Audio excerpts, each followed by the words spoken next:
Hello Homebrew Academy, my name is Jason James and I'm here to show you a product and a technique that I use to instantly carbonate beer. Now, why would you want to instantly carbonate beer? Well, I'm a big Belgian fan and I like to brew Belgian beers, but everyone knows that if you brew a Belgian beer, you have to really give it some time for it to age. And it mellows out, it gets way better with taste.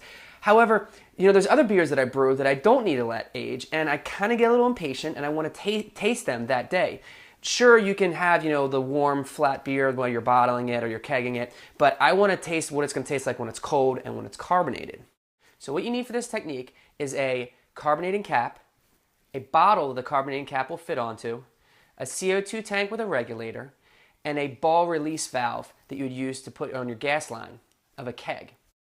So they actually make two different types of these carbonated caps. They make a plastic one and they make a metal one. Now, the metal one's pretty cool because it has this little barb on the end of it, and I saw actually a YouTube video where this guy takes a 2-liter bottle, and what he does is he puts a tube on the bottom on the end of the barb, and it goes into the bottle, and then as he's actually putting gas on it, he starts to release he starts to release the pressure, so it's actually pushing the oxygen out, which is actually a great idea. And then what he does is he brings it, the 2-liter bottle of his beer to a party, and it's carbonated, and he said it can last, obviously it would last a really long time because there's carbonation still in that bottle, so he can put it in his, refrigerator for a couple weeks, and he still can drink it.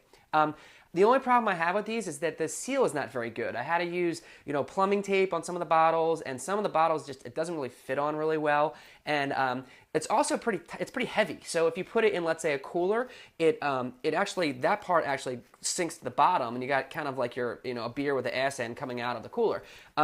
So I actually like these plastic ones a lot better. It cost me $12, $15 online. If you see them for more than that, you probably shop around and find them. And I feel that they fit a lot of the bottles that I use, and also the seal is really great in them. In terms of a bottle, you can use a 2-liter bottle. A buddy of mine uses a 2-liter bottle. When he bottles, or kegs, he fills up a 2-liter bottle and he puts, the cap on. He hooks it up to his gas line. He lets it sit for a couple days, and then it's carbonated. And he has, a little bit to taste before the rest of his beer, which is a larger volume, he has to actually carbonate. I like these 1-liter bottles. I found that I can instantly carbonate using these. The 2-liter bottles, when I've tried it before, the carbonation was really low. Now, a disclaimer with it, sometimes it's not perfect carbonation. Sometimes it might be a little over-carbed or a little under-carbed, but still, it's better than, trying your beer and it's flat. So it will actually taste a little bit like your beer. So I'm going to talk about two different techniques actually for this. I'm going to talk about doing this when your beer is warm and then doing it when your beer is cold. So this right here is beer that's cold, because what I did was, it was in my carboy.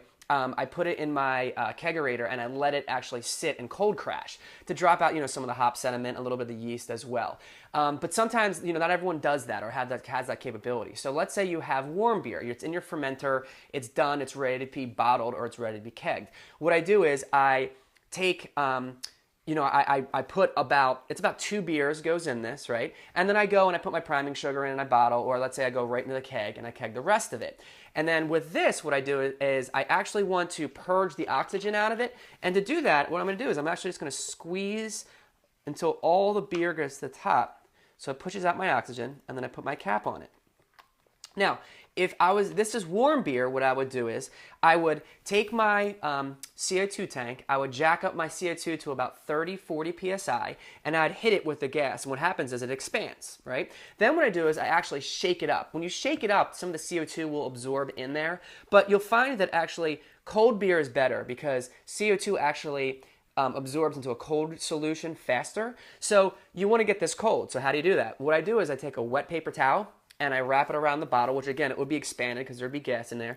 And I'd throw it in my freezer for about 20 to 40 minutes. I check on it, every 10 minutes or so and just make sure it doesn't freeze and it starts to get, cold. Once it's cold, I take it out and you'll see that it'll actually be a little bit softer again because again, that CO2 is going to absorb into the liquid. And I shake it up again and I hit it with my CO2 again, shake it up, hit it with CO2 again. Again, it's about 30 to 40 psi that I use for it. You want a lot of pressure going in. At that point, sometimes I put it in the refrigerator, let it settle down, maybe let's say for another 5 minutes, and then I can open it up and I can drink it. So again, it's carbonated within about an hour instead of having to wait, a long period of time. Now, this again is beer that's cold. I cold crash this. So I'm going to actually be able to drink this instantly. So again, I purge my oxygen. I have my cap on here. I actually have my CO2 tank right down here, and I'm going to hit it again with about 30 to 40 psi. All right, you got some pressure in there. I shake it up.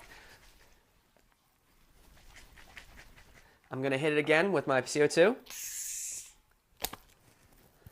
Now, generally what I would do is, I normally wait, a minute or two, because it's like I just shook up something with CO2 in it. It's gonna explode. But, for the purpose of this video, what I'll do is I'll degas it a little bit.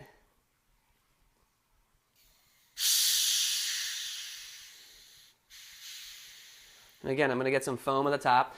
I'm just gonna let it settle for a minute, and then I'll open it up completely. Now let it settle for a minute. Now when I open this up, I might get some foam that comes out. Again, I could let this sit for maybe like 2 to 3 more minutes, but I'm gonna do it just for the video. So I'm gonna open up, I got a little bit of foam on the top, which is fine. Take a glass to pour into.